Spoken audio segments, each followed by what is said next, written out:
महाराष्ट्र दिनाला शहरातील केवळ 5 जलकुंभांमधून नवीन पाणीपुरवठा योजनेचं पाणीपुरवठा करण्याचं नियोजन करण्यात येत आहे।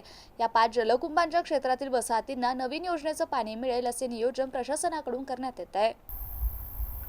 ढोरकीन येथे निखळलेल्या स्क्रोल वॉलच्या दुरुस्तीचं काम पूर्ण झाल्यानंतर जायकवाडी येथून पंप सुरू करून सोमवारी 13 एप्रिल 2500 मिलीलीटर व्यासाच्या मुख्य जलवाहिनीतून पाणी प्रवाहित करण्यात आले। त्यामुळे जलवाहिनीची चाचणी घेण्याचं काम पुन्हा सुरू झालंय। महापालिका आयुक्त अमोल येडगे हे मनपात रुजू झाल्यापासून विशेष लक्ष पाणीपुरवठा योजनेवर त्यांनी केंद्रित केलंय।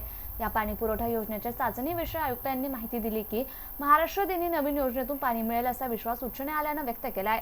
महाराष्ट्र दिनी खरोखरच नवीन योजनेतून पाणी मिळेल का असा प्रश्न आयुक्तांनी केला असता ते म्हणाले, या जलवाहिनीतून पाणी नक्षत्रवाडी येथील जलशुद्धीकरण केंद्रात पोहोचले तर ते शक्य आहे, परंतु वाढीव 200 mld पाणी एकदम वितरित करणे शक्य होणार नाही।